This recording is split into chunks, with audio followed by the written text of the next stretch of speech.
Vamos a presentar un caso clínico primero.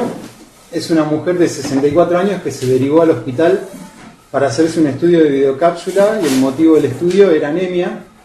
Cuando empezamos a interrogarla a la señora, refería a una anemia sintomática por disnea de esfuerzo de 18 meses de evolución. Y cuando seguimos indagando, preguntamos por otros síntomas, si tenía dolor en flanco y fosa ilíaca izquierdos. Ella los definía como molestias, en realidad no eran verdaderos dolores, los tenía desde hace años, eran intermitentes y no tenían ninguna vinculación con las deposiciones ni alivio postdefecatorio. También tenía una tendencia a la constipación en el último tiempo, refería aproximadamente en los últimos 2 años, y no tenía, o al menos negaba tener, sangrados macroscópicos, pérdida de peso, distensión, dolor, vómitos ni fiebre. Nada de eso refería cuando lo preguntamos. Como comorbilidades tenía hipertensión, no tenía hipertensión arterial, artritis reumatoidea e hipotiroidismo, ningún antecedente familiar importante y desde lo quirúrgico solamente una cesárea. La medicación habitual de la paciente es enalapril, naproxeno, diclofenac, hierro y T4. Cuando vine al consultorio de cápsula, de intestino delgado, para hacerse la cápsula, traía una endoscopía alta que se informaba como una gastropatía erosiva, le habían tomado biopsias para Helicobacter pylori que habían sido negativas, y una colonoscopía incompleta por ángulo fijo a nivel del sigmoides y la presencia de divertículos. Interpretaban que había sido como un colon poco distensible por la diverticulosis y no pudieron franquear esa estenosis que tenía mucosa normal en el sigmoides. El médico que la ve en su domicilio no es de acá, la paciente es de Montes, le pide por la colon incompleta un ataque de abdomen y pelvis con contraste donde se ve la diverticulosis colónica y se informa un engrosamiento que era focal, era muy discreto a nivel de un asa de yeyuno, pero este engrosamiento no condicionaba ni dilatación de asas ni tampoco estenosis franca de la luz. Era como un discreto engrosamiento que no realzaba en la pared del yeyuno. Y el otro estudio que traía en el momento de la consulta es un laboratorio con hemoglobina de 11. Esto es tomando hierro, ya había empezado el cuadro de anemia con hemoglobina de 8,8. Microcítica, hipocrómica, y todo el resto del laboratorio era normal. Eritro, función renal, todo lo que es importante remarcar en una anemia para estudiar desde el punto de vista digestivo era todo negativo. Serología, enfermedad celíaca también. En el hospital se le hace, antes de pensar en hacer la cápsula, se le hace un intento nuevo de colonoscopía con enteroscopio para poder pasar esa estenosis diverticular en el sigmoides. Se pudo franquear, se llegó hasta el ilion distal. No está aclarado cuánto se vio del ilion distal, pero sí que se lo vio. La preparación era muy buena de la colono, Boston 9, y lo único que se había visto era diverticulosis colónica izquierda. Y toda la mucosa fue normal. Decidimos hacerle la cápsula. Esta es la cápsula a nivel del estómago primero.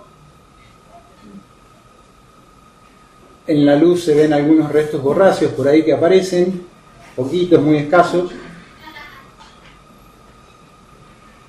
Y lo importante de este segmento de video es esta imagen que se ve ahora, que es el pasaje de la cápsula al duodeno. Eso es mucosa duodenal, ya no es mucosa gástrica. Y se ve ese resto de sangre fresca. La fotografía de este video es esta. La primera, acá donde está el cursor, es la mucosa gástrica vista, el píloro visto desde el estómago en forma anterógrada sería. Se ve una erosión importante ahí que tiene restos frescos de sangre. Y la otra imagen, la de la derecha, es la cápsula en el bulbo duodenal, porque esto que está acá es mucosa duodenal, o sea, ya pasó el píloro. Y esto que se ve acá es un prolapso de la mucosa gástrica cuando hace la contracción antral y pasa al bulbo, visto de forma retrógrada, por la cápsula muchas veces se da la vuelta a nivel del bulbo cuando pasa el píloro. Y se ve esa erosión que tiene restos frescos de sangre. Esta es la imagen de intestino delgado, ya cuando llega al yeyuno, la cápsula, que también se ven algunos restos borrachos, pueden ser los que vienen del estómago, pero tiene imágenes patológicas. Si bien tiene una mucosa normal en algunos sectores, ahí tiene un parche de eritema y se ve esa imagen. Parece una estenosis, sí. Que después en la foto se lo ve mucho mejor. Que son estas que están acá. Tiene esta lesión ulcerada que es circunferencial, fíjense que está en el borde apical del pliegue. Tiene todo un rodete inflamatorio a la vuelta, tiene una disminución del calibre de la luz, y esta es la típica lesión que se conoce como diafragma, que está vinculada al consumo de AINES. Esta es la luz normal del intestino delgado y la mucosa normal, así se lo debería ver por cápsula. Y fíjense acá cómo se contrasta bien las dos imágenes, esta que es normal y esta que es patológica, que es esa disminución de calibre con esa lesión tipo diafragma con bordes ulcerados e inflamatorios, ¿no? ¿La cápsula pasó? No, no pasó. Esta es otra, un poco más distal, que es muy parecida a las otras, y la cápsula se desactivó a las 14 horas del estudio, estando todavía en intestino delgado. No se constató en ningún momento el pasaje al colon. En la conclusión de la cápsula del informe pusimos, bueno, como dato adicional, que tiene un tiempo de tránsito gástrico prolongado, estuvo más de 3 horas en el estómago, una gastropatía erosiva con sangrado activo, úlceras y estenosis tipo diafragma en el intestino delgado, y no se constató el pasaje al colon. Lo primero que hicimos con esto es llamarla a la paciente. Esto fue más o menos al tercer día después de que lo había tomado la cápsula. Primero para preguntarle cómo estaba, a ver si había desarrollado algún síntoma que sea compatible con la obstrucción intestinal. No tenía ningún síntoma, estaba totalmente asintomática, y le preguntamos si había eliminado la cápsula no la vio, pero tampoco le había prestado atención a las deposiciones, o sea que puede haber pasado y puede haber pasado inadvertida. Me contacté con el médico gastroenterólogo que la atiende a ella y quedamos en que la íbamos a controlar desde el punto de vista clínico y que él le iba a hacer en esa semana y la otra semana, cuando se hagan más o menos 2 semanas del estudio, le iba a hacer una placa de abdomen y pelvis directa para ver si la cápsula todavía estaba en algún sector del intestino o si había pasado al colon. En ninguna de las dos placas se vio la cápsula, o sea, parecería que la señora la eliminó, pero no la vio cuando la eliminó, y nunca desarrolló síntomas obstructivos, ni tampoco una placa que sea compatible con retención, ¿no? Entonces, le explicamos a la paciente que las lesiones estas tenían que ver seguramente con los antiinflamatorios que consumía. Le hicimos una nota para el reumatólogo, lo interconsultó a su reumatólogo y decidió suspender el AINE porque es una lesión dentro de las lesiones de la enteropatía, es una de las más graves. Entonces decidió, por efecto adverso importante, suspender el antiinflamatorio, los antiinflamatorios, y empezó a tratarla con navalimumab por la artritis reumatoidea. El último contacto que tuvimos con la señora fue la semana pasada, está totalmente asintomática. Lo único que sigue tomando es el hierro, lleva 5 dosis de adalimumab y nunca desarrolló ningún síntoma, digamos, de obstrucción, que era lo que nos importaba, que no haga una obstrucción por la cápsula. ¿Le va a curar la estenas? ¿Qué? ¿Le va a curar la estenas? Bueno, ahora lo vamos a ver en la actualización, pero revierten con la sola suspensión del aire, puede revertir. Sí. ¿Y vos sospechás que eran varias? Sí.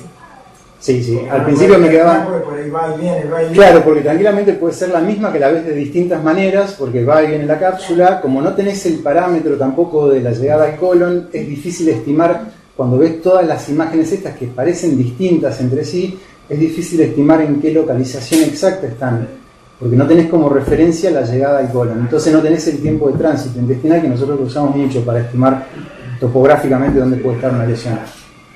O sea, tenés la llegada al duodeno y después la culminación del estudio y nada más. ¿En la Argentina hay cápsula absorbible o...? La PAT en sí para ver la permeabilidad, no, porque yo le pregunté a la gente de Corpomédica y en realidad no las traían porque no las pedían por lo caras que eran, porque encarecen muchísimo el estudio. Ya el estudio de por sí es un estudio caro y hacer antes una patency para ver la permeabilidad en nuestro medio es inviable.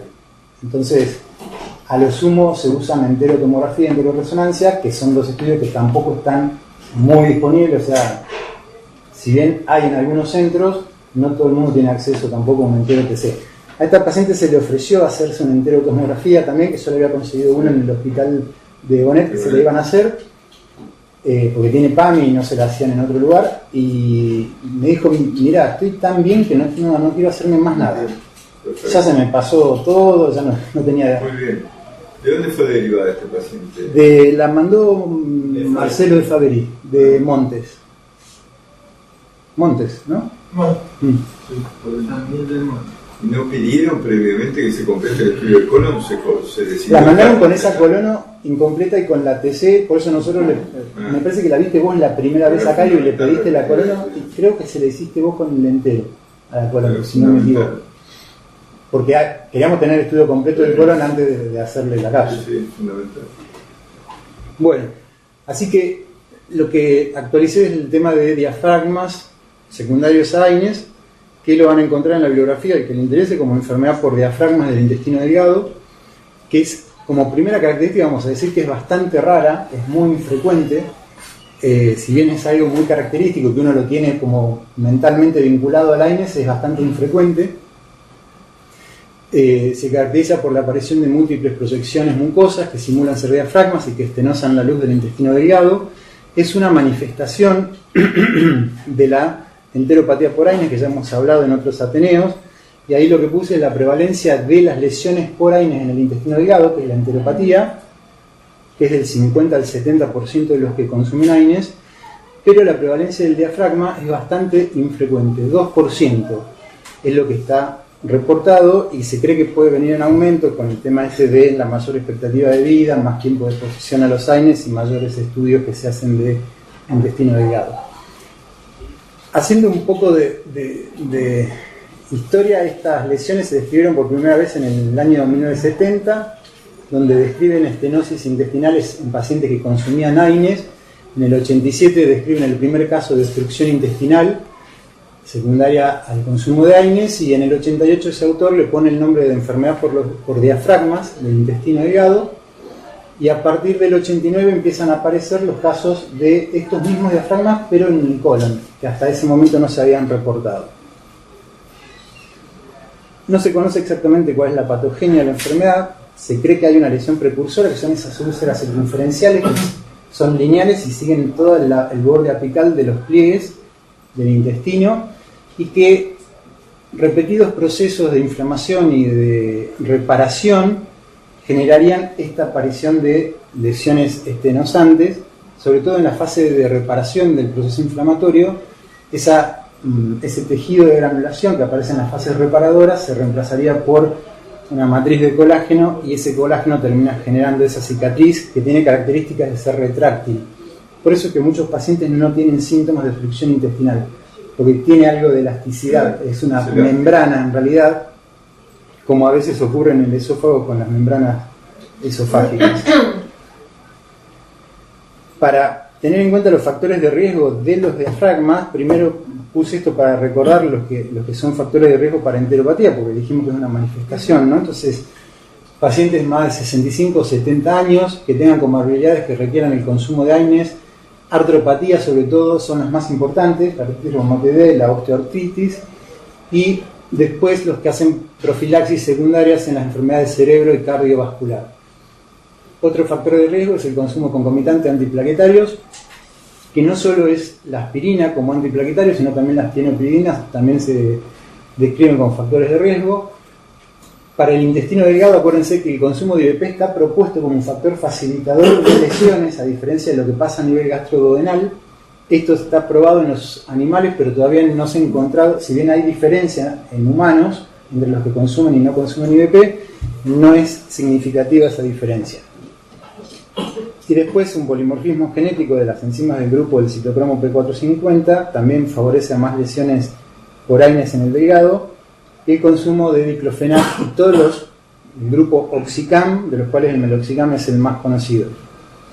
Puntualmente hablando de los factores de riesgo para generar diafragmas, el más importante de todos los factores de riesgo es el consumo prolongado. O sea, son lesiones que aparecen exclusivamente en personas que consumen por largo plazo AINES, en personas que esporádicamente han consumido antiinflamatorios no esteroideos, o que lo han hecho de manera corta, por menos de 2 meses es el plazo que se pone. Estas lesiones nunca se han reportado, solamente en aquellos que han consumido como mínimo después de 2 meses, algunos dicen 3 meses. Y en una revisión que usé para este Ateneo, la mayoría de los pacientes que tenían diafragmas habían consumido más de 1 año de antiinflamatorios. Acá vuelve a aparecer el polimorfismo que lo que hace es que el AINE tenga mayor tiempo de permanencia porque disminuye la degradación de los antiinflamatorios, por lo tanto hay más exposición. Los Oxicam, como dijimos, y el diclofenac lo mencionan, aunque no saben muy bien, porque hay ahí una cuestión distractora. El diclofenac es el que más se usa en la patología reumatológica habitualmente. Entonces no se sabe si esto se vincula a los diafragmas porque sea el que más se use o porque si realmente tiene una vinculación directa con esas lesiones. Y por último, los que tienen liberación prolongada, que se ha visto que todos los que consumen AINE de liberación prolongada por un largo plazo generan diafragmas en el intestino. Bueno, no hay muchos datos epidemiológicos, es más común en las mujeres que en los hombres, la edad ya lo mencionamos. No hay diferencia entre los AINES convencionales y los no convencionales. Esto es un dato importante porque vieron que dijimos que se producen solamente en personas que lo consumen por mucho tiempo a los antiinflamatorios. Bueno, los COXIB, que son los AINES selectivos, tienen como un efecto protector sobre la mucosa gastroduodenal e intestinal, pero en el corto plazo. Ese efecto en el intestino delgado se pierde a largo plazo. Eso lo he mencionado en el Ateneo que hicimos el año pasado de enteropatía por AINES, donde se vio que después de los 3 meses el riesgo de desarrollar lesiones consumiendo un COXIB y consumiendo un AINE es el mismo. Entonces quizás tenga que ver con eso, ¿no? Y si bien no hay un umbral protector para consumir un antiinflamatorio y generar lesiones en el delgado, se sabe que a mayor dosis, mayor probabilidad de tener lesiones. Respecto a las manifestaciones, la más frecuente es la obstrucción intestinal en todas las series de reportes que hay, es la más importante de todas. Ahí están los valores más o menos, 73% para la obstrucción intestinal, y le sigue la hemorragia digestiva en cualquiera de sus formas, con un casi 66%. Después hay otras manifestaciones que ya las hemos mencionado en la enteropatía, pero puntualmente en los diafragmas es la obstrucción intestinal y la hemorragia digestiva en cualquiera de sus formas. Respecto al diagnóstico, de todas estas herramientas, todas tienen sus ventajas y sus desventajas, ¿no? Las imágenes, tanto el tránsito como la tomografía, pueden pasar por alto las lesiones estas. De hecho, en la tomografía que traía el paciente no estaban descritas las lesiones, estaba ese engrosamiento solamente puntual en el yeyuno, pero eran múltiples y no se vieron todas las otras.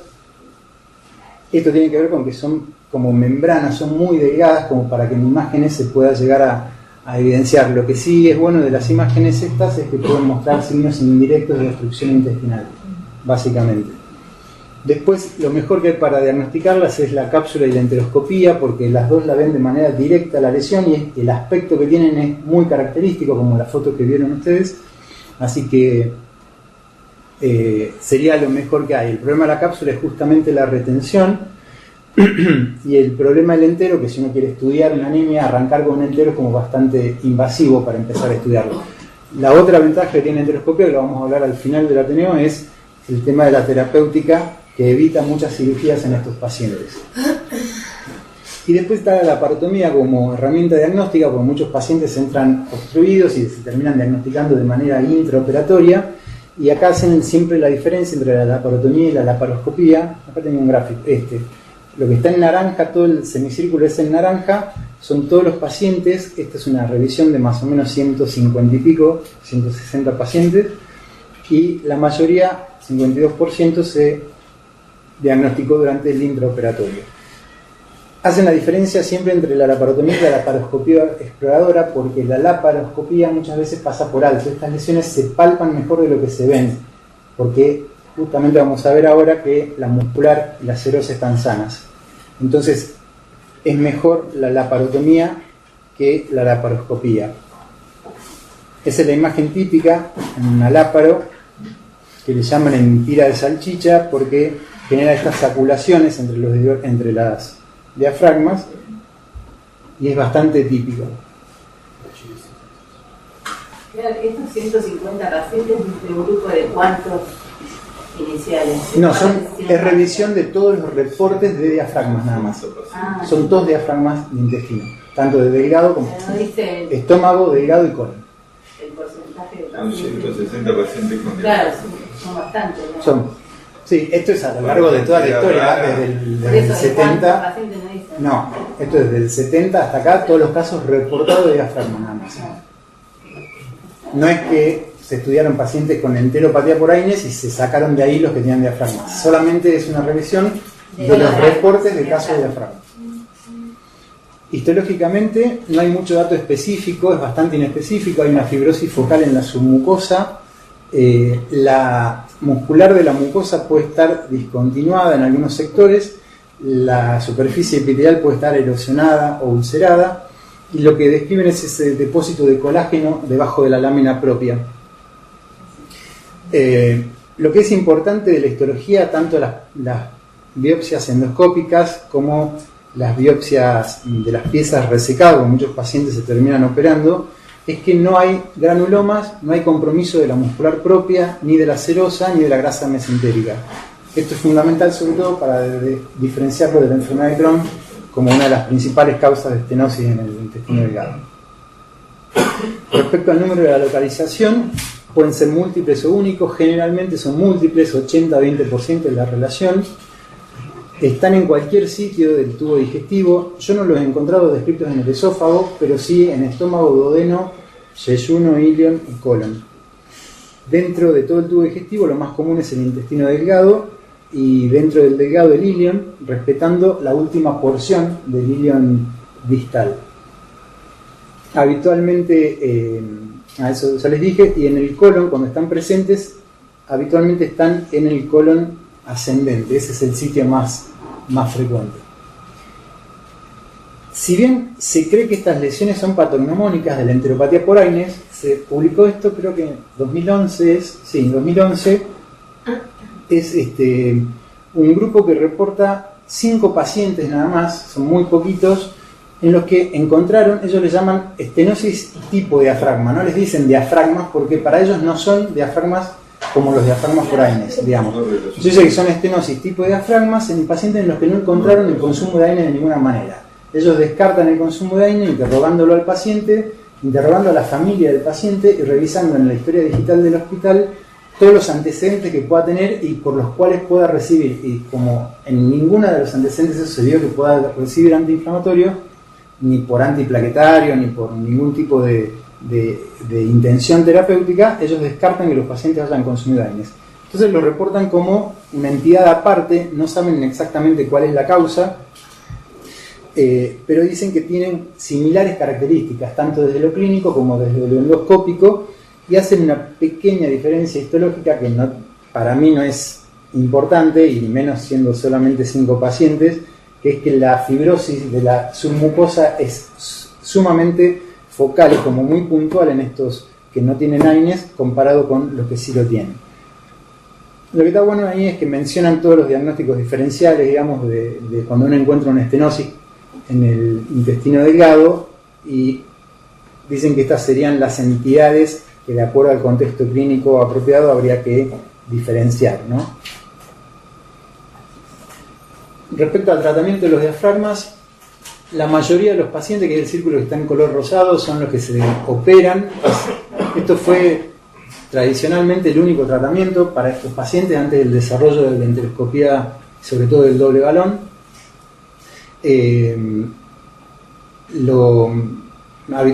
Dijimos que la obstrucción intestinal es una de las principales manifestaciones, entonces muchos pacientes se hacen enterectomías con anastomosis, digamos, en un solo acto, pero también está descrita la estructuroplastia sola o asociada a estas resecciones intestinales.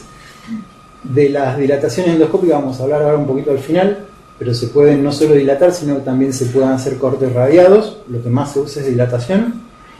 Y el principal tratamiento acá es suspender el AINES. Hay un pequeño grupo de pacientes en los que solamente se usó suspender AINES, que yo calculo no lo aclaran en la revisión esa, pero calculo que son los pacientes que estaban asintomáticos y solo tenían anemia, como esta señora, y que revirtieron todos los síntomas, digamos, de anemia, desaparecieron cuando dejaron de consumir el antiinflamatorio.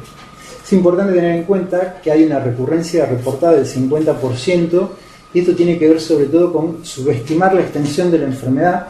Por eso es que aconsejan más la laparotomía que la laparoscopía, es probable, porque la laparoscopía subestima la extensión muchas veces, y con el hecho de que el paciente continúe tomando el antiinflamatorio. Esta es una revisión endoscópica. Estaba buscando alguna revisión sobre ¿cómo se llama? Tratamiento endoscópico de las dilataciones, de las estenosis de intestino delgado. Encontré una que la vamos a ver ahora al final, y de esas, de todos los trabajos que meten en esa revisión, está este que específicamente hablaba sobre diafragmas por AINES, o sea, diafragmas secundarios AINES que se han tratado endoscópicamente. De esos 18 pacientes que incluyeron, 2 tenían diafragmas. Un paciente operado por un cáncer gástrico y tenía una IDRUX, y ese paciente hizo una colangitis. Por ese motivo se hizo una enteroscopía para tratar de llegar a la vía biliar, y encuentran en el asa aferente, encuentran a mitad de camino, no en la anastomosis, sino a mitad de camino del asa aferente, un diafragma que era compatible con la lesión por AINES. Y la otra paciente tenía vómitos como única manifestación y también tenía un diafragma. Bueno, la cuestión es que los dos se dilataron a 15 milímetros y no tuvieron complicaciones. Esta es la revisión de el doble balón en estenosis del intestino delgado. El objetivo era revisar qué rol tenía, qué seguridad tenía y si se podían evitar cirugías en estos pacientes. Estos son los 3 estudios que incluyen. Por acá está ahí está la cantidad de pacientes. Lo que dice 310 son los pacientes que se hicieron dilataciones. Y en esos 310 pacientes se encontraron 583 en total. Esto habla de la multiplicidad que dijimos que tienen habitualmente, y esas son todas las causas que encontraron de estenosis: enfermedad de Crohn, AINES, isquemia y ninguna otra. No había ninguna otra. ¿Qué datos se sacan de esta revisión? Que respecto a los insumos que usaron, la mayoría usa los balones de Boston, los que tienen esa expansión radial controlada, los transendoscópicos. Los diámetros que están reportados en la revisión van de 12 a 20 milímetros. El tiempo es de 30 a 60 segundos en la mayoría de los casos y 120 segundos solamente en 2 de los trabajos. Lo bueno que tiene esta revisión es que hubo un largo plazo de seguimiento de los pacientes, en promedio 2,5 años por paciente, y lo que encontraron es que el 80% no necesitó operarse teniendo estenosis en el intestino delgado. Lo cual es algo importante, ¿no? 20% necesitó una cirugía, y en ese 20% están incluidos tanto los que tuvieron una recaída o los que tuvieron una complicación de la dilatación endoscópica. Respecto a la necesidad de volver a dilatar, un 37% de pacientes no lo requirió y un 63% sí lo requirió, y en estos están o los que recayeron o lo que ellos pensaron que necesitaban nuevas dilataciones por el aspecto de la estenosis, que le llaman dilataciones profilácticas o preventivas. Y como complicaciones reportan un 4,8% por paciente, 2,6% por proceso endoscópico, por procedimiento. Respecto a esta revisión, lo que se puede decir es que la dilatación parece ser un método efectivo y seguro. El 80% evita una cirugía. Esto es importante. 4 de cada 5 pacientes no se operaron gracias a la posibilidad de ser dilatados endoscópicamente. No hay un rol todavía para las dilataciones estas programadas y la única indicación debería ser la clínica, o sea, la clínica compatible con obstrucción o con suboclusión en todo caso. El rango reportado por ellos es de 2,9% de perforaciones, que está dentro de la bibliografía en general, que va del 0 al 3,7%, y mencionan los factores de riesgo de que se perforen, que son las estenosis anguladas, cuando hay además de una estenosis un proceso inflamatorio activo, úlcera, fístula o absceso, esto puntualmente tiene que ver con la enfermedad de Crohn, y cuando se dilata por arriba de 15 milímetros. En esa revisión mencionan esta guía, que me fui a buscarla después, es una guía que publicó Yamamoto en el 2017, y viendo el apartado de estenosis, puntualmente recomiendan siempre tener en cuenta si el paciente tiene o no tiene síntomas obstructivos antes de decidir intervenir, ya sea por endoscopía o por cirugía, pero esto es puntualmente para enteroscopía. La medicación con la que está, si tiene cirugías previas, radioterapia, y si tiene lesiones perianales. Esto también es por el Crohn, ¿no? Cuando habla de la vía de acceso por enteroscopía, lo que aconsejan en esa guía es que siempre sea por imágenes. No aclara bien, yo interpreto que se refiere a entero-TC o entero-resonancia, pero no aclaran qué imágenes, y que si no se disponen de imágenes, la sospecha clínica debería guiar, digamos, la vía de acceso. Lo que sostienen es que cuando uno entra por una vía y no encuentra la supuesta estenosis, debería en el mismo acto entrar por la otra y abordarlo por la vía contraria. Y lo que está bueno en esa guía es que dicen cuáles son las indicaciones de dilatar a estos pacientes por enteroscopía, marcan estos tres puntos y dicen que los tres deberían estar presentes. Estenosis que sean sintomáticas o con dilatación de asas proximales, que no tengan más de 5 centímetros de longitud y que no haya un proceso inflamatorio activo, que no haya úlceras, que no haya fístulas, abscesos y que no tenga adherencias ni que sea angulada la estenosis. Bueno, por último, este es un algoritmo en donde más o menos se mencionan algunas características que ya veníamos diciendo recién. Si venimos para acá, para este lado derecho, teniendo en cuenta esos factores de mal pronóstico, de alto riesgo para que se perfore, si tiene inflamación activa o ulceración, lo que sugieren es hacer tratamiento médico. Esto, repito, tiene que ver con la enfermedad de Crohn para disminuir para inducir remisión, no las otras, porque no tienen un tratamiento médico las otras estenosis. Si desaparece el proceso inflamatorio, siguiendo con este cuadrito acá abajo, pero persiste el cuadro estenótico, ahí considerar recién la posibilidad de dilatarlo. Si la estenosis tiene más de 5 centímetros o es angulada de manera marcada o aguda, directamente sugerir la cirugía en esos casos y no dilatarlos por el riesgo de perforación. Y si el paciente tiene una estenosis y no tiene ninguno de esos factores de mal pronóstico, directamente sugerirle la enteroscopía para dilatar. Y acá cuando dice observar, se refiere a que si el paciente no desarrolla síntomas, no aconsejan esas dilataciones profilácticas por el aspecto solo de la estenosis. Insisten en que el paciente tiene que tener clínica y tiene que tener o imágenes que sean compatibles con obstrucción. Pero si solamente ve la estenosis, pero tiene un diámetro mayor a 1 centímetro, no habría que realizar ninguna terapia. Por eso a esta paciente no le hicieron nada.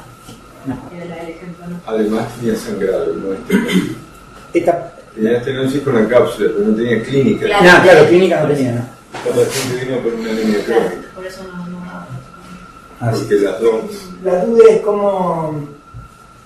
Muy bien, Fernando, vamos a La duda que va a pasar en la evolución de esa estenosis tan marcada, porque era una lesión circunferencial Claro. en el periodo de cicatrización.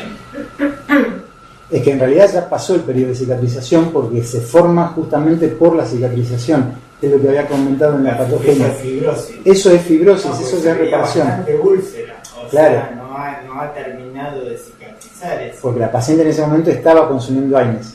Digamos, ya lleva 3 meses sin tomar antiinflamatorios Y por eso, si vos lo podés suspender, no deberías hacer nada más salvo que desarrolle clínica.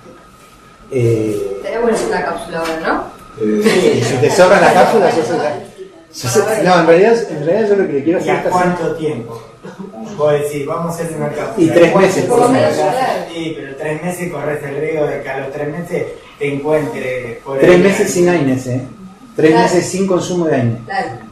Después de 3 meses vos podés evaluar la curación, no solo de los diafragmas, sino de cualquier lesión que vos creas que está vinculada al AINES.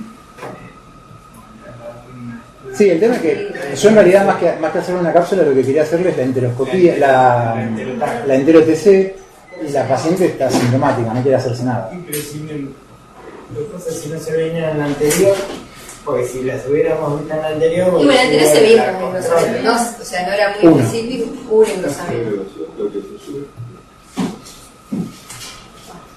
Fer, una pregunta para vos, que hace enteroscopía. Y para hacer enteroscopía, si vos encontrás una estenosis multiforme, como una que mostraste ahí, ¿cómo es la secuencia a seguir, teniendo en cuenta que el acceso por enteroscopía es difícil y que por ahí no podés seguir una estrategia secuencial para dilatar, como cuando dilatás un esófago, donde ya está más definido la regla de las 3? No, la misma regla. Se aplica la misma regla para estas estenosis.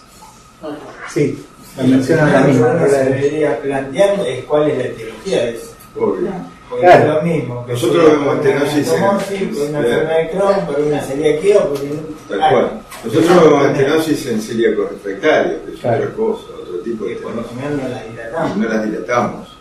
Si viene un enterotac que te muestra que tiene 2 lesiones relativamente cercanas entre uno, a veces el balón lo usamos para pasar a la segunda y verla y biopsiar las 2, pero no para terapéutico. Claro. Lo está haciendo para evaluar. Sí, en ninguna de las revisiones sobre estenosis, no sobre diafragma, sino sobre estenosis, en ninguna había pacientes con enfermedad celíaca refractaria. No, Hay mucho Solo las otras causas. Y la regla de esa sigue es la misma, se dilata el mínimo diámetro. Lo que dice Lo que Crohn sugieren- y anastomosis, perdón, Sí. Crohn postquirúrgico es lo que más hay y ahí Claro, esas se consideran son anastomóviles. cortas, son largas o dilatarlas y ahora hay una tendencia hacia la enteroscopía terapéutica de nuevo, que antes era estructuroplastia, cirugía y ahora hay una tendencia. Claro, no operarlos. Mostraron Sí. el año pasado que yo fui hablando, había uno, el jefe de la unidad de endoscopía terapéutica de ahí de Estados Unidos, que mostraba de nuevo mucha terapéutica por de lo que es estenosis. Pero más estenosis posquirúrgica, no estenosis Claro. de nuevo en enfermedad de Crohn. Claro. Eso es lo que más hay. Igual lo que más me llamó la atención a mí es la patología, el tipo de patología, el diafragma. El diafragma, que está escrito en colon, yo nunca vi No. un diafragma. ¿Alguien vio un diafragma? ¿Y el estómago cómo Una se da? patología ¿También por cierra de esa anticuerpo. manera? Sí, genera como si fuese, está descrito como estómago en reloj de arena, Y acá, pero por habitualmente es más distal, es Más más adelante. anal. Sí. y acá por enteroscopía tampoco, no sé, Julio, si viste alguna voz. Por enteroscopía tampoco vimos esta imagen. Hemos visto lesiones por antiinflamatorios, que son de otro tipo, pero no el diafragma. Claro, En el estómago yo alguna vez lo he visto, pero por ahí no lo he asociado. asociado a esto. Pero esa imagen endoscópica así, como un anillo en el antro, alguna Sí. vez por ahí Sí, no sí. lo tuve en cuenta. Pasa que uno piensa habitualmente que eso puede ser péptico o neoplásico, pero no piensa que puede ser por año. Igual es rarísimo. Ya de por sí es rara la entidad y en el estómago es más rara todavía. Aunque decía de colon, lo que vi que me llamó bastante la atención es que me mandan un paciente con un paciente de 40 años operado de un cáncer de recto que hace fístula y hace una estenosis del recto, postquirúrgica. Sí. Lo pena estenosis postquirúrgica. La colonoscopía le dilata la estenosis postquirúrgica en la anastomosis. Y a nivel del colon izquierdo, el paciente había recibido radioterapia, sigo con la colonoscopía y una estenosis puntiforme a 50 centímetros. Que la dilaté el gobierno, la volví a dilatar ahora hace un par de días. Pero había radioterapia, que Claro. nunca había visto. Es otra causa de estenosis, Bastante. la radioterapia. Sí, de hecho, una de las con las que Una de tenés las que cosas que diferenciar. recomienda la guía de enteroscopía y de estenosis es eso, ¿no? Descartar antecedentes como radioterapia. ¿Vos creés que en esta paciente, porque esta paciente viene por otra cosa, viene por una anemia Anemia. crónica, y vos creés que en esta paciente dolor? Sí, ¿El dolor no. era de tipo subjetivo? No. Nunca fue El dolor fue algo que lo buscamos nosotros en el interrogatorio, pero en realidad la paciente venía por la anemia, básicamente. El dolor, para mí, tiene relación con la enfermedad diverticular que tiene. De hecho, colonoscópicamente no se pudo avanzar. Sí, tiene una disminución de calibre de la luz en el ciclo. Los síntomas Sin eran tener una bastante estenosis. Sí, muy bien. ¿Vos creés, Fernando, que esta mujer entonces, suspendiendo los antiinflamatorios, mejorando su anemia, no se justificaría estudiarla? No. Si no tuviera clínica de obstrucción. Yo no la estudiaría. Si no Lo tuviera que dice la clínica de bibliografía es que obstrucción. si no hay clínica de obstrucción no hay que hacerle No hay que nada. hacerle nada, yo haría eso. Yo lo quiero hacer por una cuestión de curiosidad mía, en realidad. El tema es que no tengo pacientes porque no se quiere hacer nada. Y de hacerle algo, yo lo que quiero hacerle es una imagen. No hacerle algo un poco más invasivo como un entero, digamos, Está bien. basarme en alguna imagen primero como para decir. De hecho, el contacto para hacer la imagen y todo, yo ya lo hice, estaba todo listo, pero la Una señora enterotá como una cero un entero se echó para atrás. Así que nada, yo la sigo telefónicamente, cada tanto la llamo y le pregunto Sí, cómo tengo una está. pregunta. Fer, Sí, obvio. viste que la anemia también en el esófago es el Peugeot, que es membrana. ¿No será antes ¿El Peugeot? No, el Plummer Vinson. No, Plummer Vinson, perdón. ¿No será, digamos, que es algo relacionado con la anemia esto? ¿Es la anemia primero o provocada por los daines? Está provocada por la agresión por AINES. Porque la anemia en sí, digamos, Eso no hay duda. hace la membrana, pero en realidad no sé si Pero eso está el no es Plummer el Vinson esófago. relacionado o no con los daines. Claro, en el esófago, la membrana esa, por eso te digo, yo no lo encontré reportado como diafragma en el esófago. El Plummer Vinson es otra cosa, es una membrana. Sí. Sí, pero como un diafragma, ¿eh? Sí, es lo una- mismo, Pero la biopsia es distinta, ¿o no? Pero no sé qué tiene la biopsia de Plummer Vinson, también nunca mucosa, leí eso. orgánica, muscular de la mucosa, tal cual es el Es lo mismo. Pero por eso a mí me parece que es más superficial lo del Plummer Vinson. Esto abarca la submucosa y lo que vos ves ahí, digamos, lo que vos ves como que hace de diafragma, eso que parece como un rodete inflamatorio, eso es submucosa que está infiltrada, que está fibrosada. De hecho, En el Plummer Vinson, la membrana esofágica, vos vos haces así con el endoscopio en el Plummer Vinson y pasás. Cuando es nueva, sí. Cuando es reiterativa, no. Mm. Pero Ah, puede ser. es una relación. Pero en realidad los AINES producen ya pueden darte anemia sin tener lesión macroscópica, porque generan sangrados microscópicos. El solo consumo del AINE, digamos. Claro. Entonces, Claro, por eso. saber a qué se debe puntualmente como más difícil. ¿Querés preguntarle a los chicos si tienen Claro. una preguntita, Fernando? no, te quería preguntar cuál sería el objetivo de diámetro para alcanzar una estenosis de hígado. No está, yo lo que leí por lo menos no está escrito, pero dicen que arriba de 15 ya tenés más riesgo de perforar, así Me que vi en ese coso que decía que dilataron con varones hasta 20. 20, sí, que Mirá. son los que más complicaciones tuvieron. Acá en la DDW ahora van a presentar eso, utilidad de la dilatación endoscópica con balón para estenosis de intestino delgado en pacientes con estenosis no enfermedad de Crohn. Y justamente dice que la indicación de la endoscopía doble balón fue estenosis de intestino delgado con signos obstructivos, que sea benigna o no maligna, con incapacidad de pasar el endoscopio, que sea de menos de 5 centímetros, que es lo que decía Fernando, que es lo que decía él, y que no tenga fístula, absceso, en esas cosas. Exacto. Muestran ahí 98 pacientes, los japoneses. 98. 98 buenísimo. pacientes. Pero esto se va a presentar. No, esto se va a presentar, sí. Julio está adelantado. No, pero eso. No, porque lo Esto es ustedes futuro. paso a... Esto es futuro. Por Si esto Dios que- quiere, lo va a escuchar. Futuro. Bueno, ¿alguien quiere hacer alguna pregunta o algún comentario, algún aporte de los hospitales que nos están escuchando? Hola Adriana. A ver.